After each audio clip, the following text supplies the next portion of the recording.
Alistair Murray is the president of Australian Sailing and has been involved in the global marine industry since the mid-70s.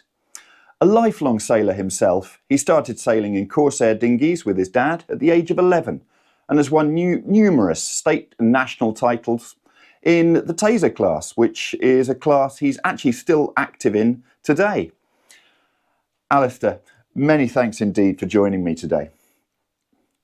Thanks very much, Mark. Happy to be here as the world's oldest dinghy sailor. We're getting close. Well, I think this is a lifelong sport, so it's something that I don't think you're unique, but it's fantastic that you're still competing. So we're going to talk, though, today about youth sailors and what are the main pathways for youth sailors in Australia? Yeah, I'd like to provide some more general commentary further to that.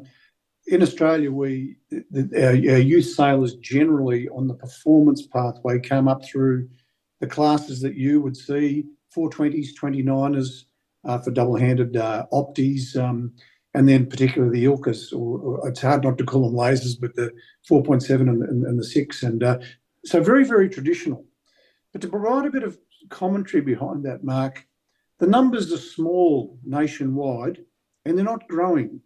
When I look at, particularly if I look at the 420 class, we might get 30, 40 boats to a national title, which is not a big event, not a big class, and they tend to be typically the kids of high level ex-sailors. They're people that I was sailing against 30 or 40 years ago, and their kids are coming through, and that's why their kids are in it.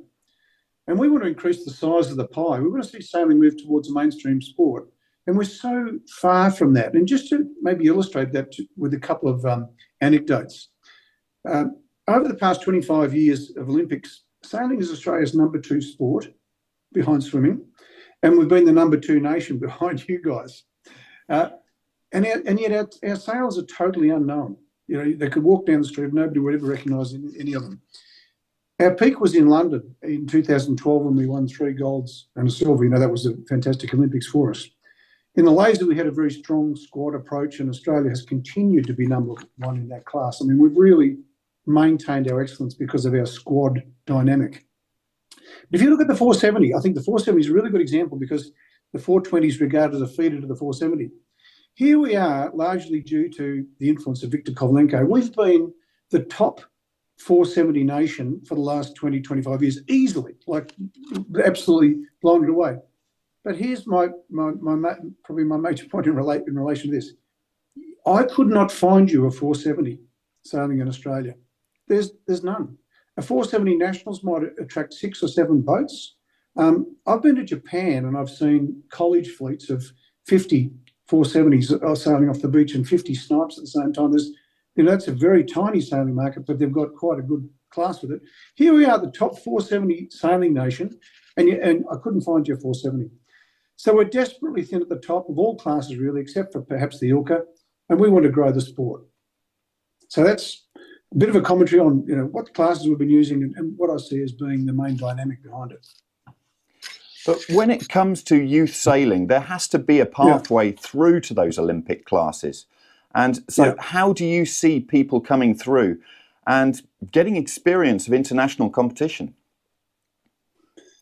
Well, we have participation programs at Australian Sailing for youth and young sailors and she sailors with women, and we're doing everything we can to promote participation. We're embracing class associations along with yacht clubs as our members. We're doing all we can to reach out to grassroots sailing and to yacht clubs. The yacht clubs are the members of Australian Sailing, not the sailors, and they're our conduit to the sailors. We're doing everything we can to build relationships, promote the sport, drive participation. We just want, as I said, sailing to be a mainstream sport. I mean, it's a lofty goal, but we want a lot more sailors. I think that's one of the goals that associations have worldwide, is how to grow that pool of sailors and make it so that our sailors that people aspire to be are household names. But this brings me on to the youth world, which is always seen as the pinnacle for youth sailing, but Australia hasn't sent a team and didn't to Brazil in 2023 and isn't this year going to Lake Garda. What's the reasoning? Well, the first thing I'd really like to say, Mark, is that Australian sailing, we are tremendous supporters of world sailing, with involvement across virtually all of the committees. I can't think of a country that is participating more in terms of the administration of sailing worldwide than we. So we really do support world sailing. We make a major commitment both in dollars and time to facilitate that representation. I mean, we send a team of about 10 or 12 people to the world sailing meetings. And I think the Youth Worlds is a brilliant event, personally. I see it as the pinnacle for a few, and I'd like to see Australia involved in the future. I would really, like to see that. It to some degree, it pains me to not see us there. But to talk you through our thinking on this, we're a long way away. Australia, look at that tyranny of distance. Every time we compete, it's just costing us a lot of money. Participation is extremely expensive, and our budget, although we're a well-funded sporting body, it's not unlimited. It's limited. And we looked at our strategy for developing youth, and we felt that the Youth Worlds, for those that go, it's a wonderful experience, but it's too few. It's just a tiny microcosm of the people involved in our sport. And history was showing us that only a small number of those people that were doing Youth Worlds would go on to represent Australia at the Olympics. And also, with only one or, with just such a small proportion of the youth being finally selected to go to the Youth Worlds, we actually found there was burnout too, and we were losing youth. Kids were getting disillusioned and dropping away from it. So we just felt that wonderful for the few that participated, but a big chunk of money and a lot of people disillusioned and benefiting too few. So we've decided instead, and I want to really emphasise this, Mark, at this stage, I mean, everything's always open to review, to favour and build a squad approach, benefiting and supporting more sailors. It's really what we'd like to do. So we're funding coaching and participation in class worlds, and funding the coaching. We're trying to spread our dollars amongst more kids and amongst more youth, because that ultimately to us is the path to success.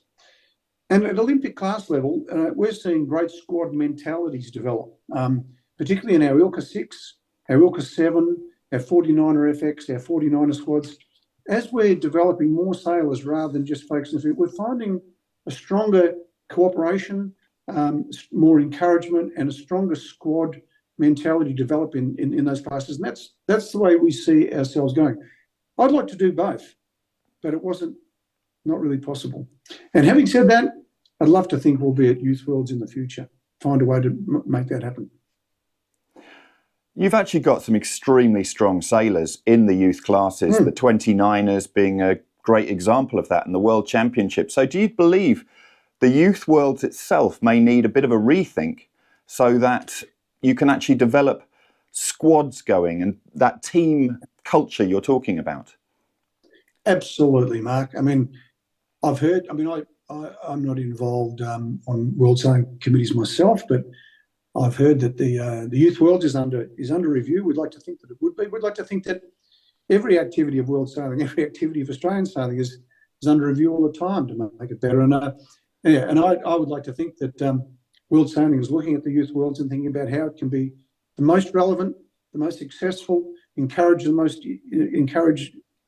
young sailors that it can, how it can be a great event for all. And I'm not saying it's broken, because so many countries still do participate, but right now, Australia's strategy is more of a squad-based one.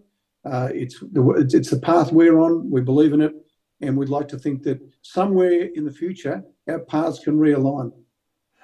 I like to think that all successful things are constantly under review, so I really hope that is the case with the Youth Worlds. But is this putting all your eggs in one basket, going for one strategy and saying, no, we're not going to do the Worlds? It's an acknowledgement that we couldn't apply the budget that we were to Youth Worlds and continue to support other sailors as well. It's just reality. I'd like to have a lot more money, I mean, all sailing peak bodies would like to have. You guys have done well with your lottery backing or whatever. We do well as well, but it's we're looking at our budget for next year, and it's tough to make ends meet. It's tough to make it balance, and we're just applying it the best way we can for the benefit of the most. I think that's a problem we're all familiar with on business and personal levels. So, Alistair, many thanks indeed for your input and time on this. It's such an important subject for sailing worldwide, and having your experience is absolutely invaluable. So I'd really like to thank you for that. Thanks very much, Mark. It's been a pleasure chatting to you today.